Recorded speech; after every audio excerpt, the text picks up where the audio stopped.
Ethnomethodology. Remember, we finished symbolic interactionism talking about the fact that ethnomethodology took the ideas on further. So we'll look at those today. We're on page 23 of the textbook. Harold Garfinkel.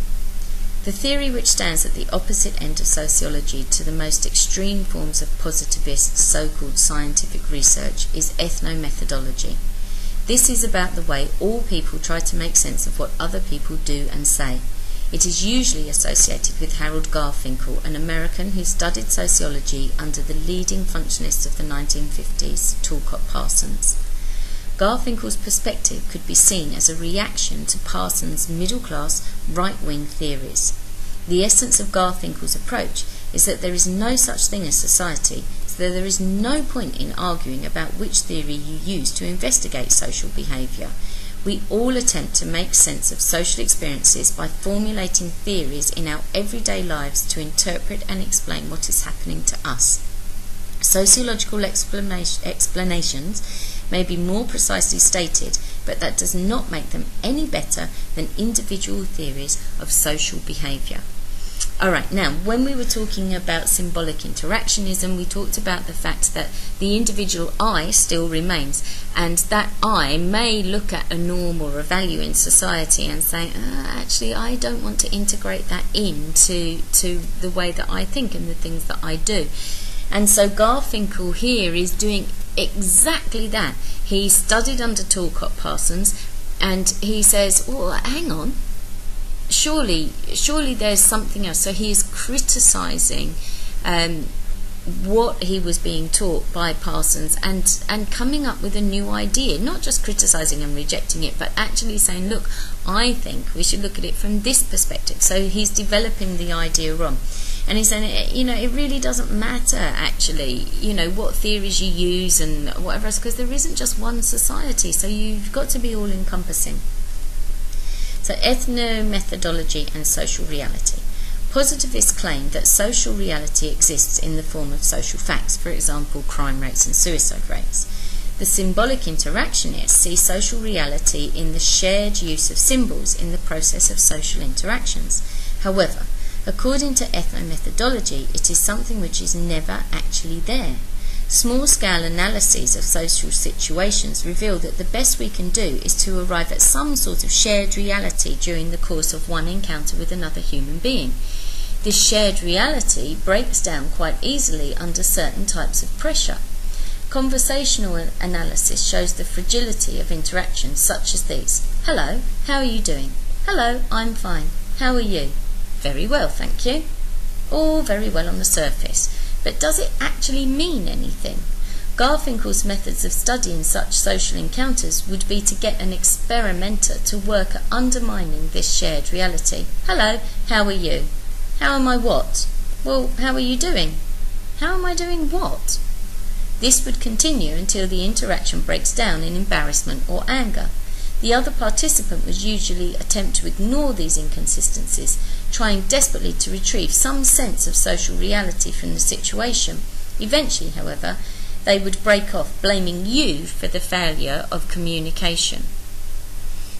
We all do this. We all use language in ways which actually are inappropriate and don't mean what we're saying, but because that's the social norm, we accept that that's the thing. And often if somebody asks you, how are you doing, your instant reaction is to say, yes, I'm good, I'm fine.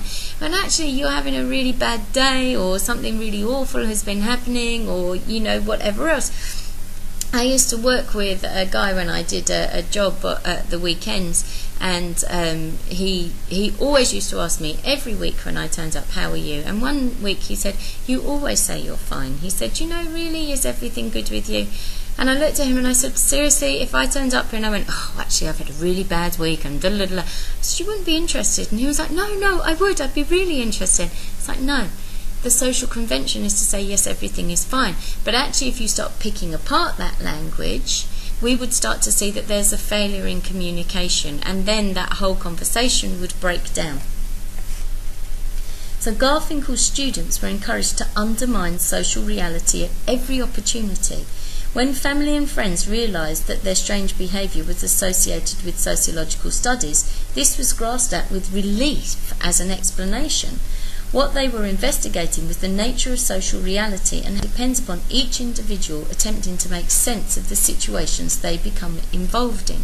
Okay, so what he was doing was encouraging his students to act in different ways, so to break down what was seen as being the norm. So if the norm of the family was to sit down to dinner at 6 o'clock, he would say, no, you don't join them. You say you want to eat in your room, or you don't sit at the table, you sit elsewhere, and you don't use cutlery, you don't use knives and forks. You just you change things and you do things in a different way, and then see what happens to your family and that social reality that is around you. There is no guarantee that all of the people in any one situation will hold the same interpretation as to what is going on. For example, the police often find eyewitness accounts of the same event vary wildly. When people discuss a film or television program they have seen, they may find they have different explanations of the plot, motive, or outcome. Look around at people in a lecture or a lesson. Some are listening, some are daydreaming, others are just asleep. Better not be in my lesson. When they all leave that room, do they carry the same social reality, the same experience?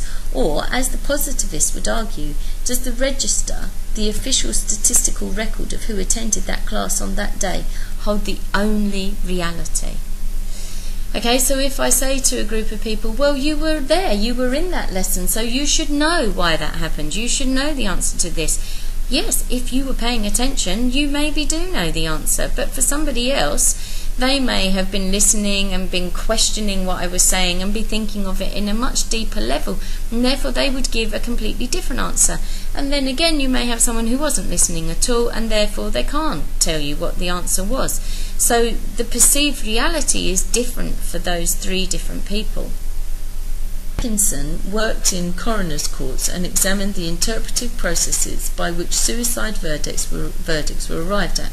He concluded that the ways in which coroners work, their concepts and interpretations, lead to the official suicide rates. He said that there is no real suicide rate because the official statistics are produced after the process of interpretation. Okay, so again, because people are looking at suicide in a certain way, that is reflected in the suicide rates and the reasons for suicide happening. It's not necessarily the real reason behind it. That's just the interpretation of the people there, and their biases come into it as well. If you have been sitting in your sociology class planning what to do at the weekend, that has been your reality.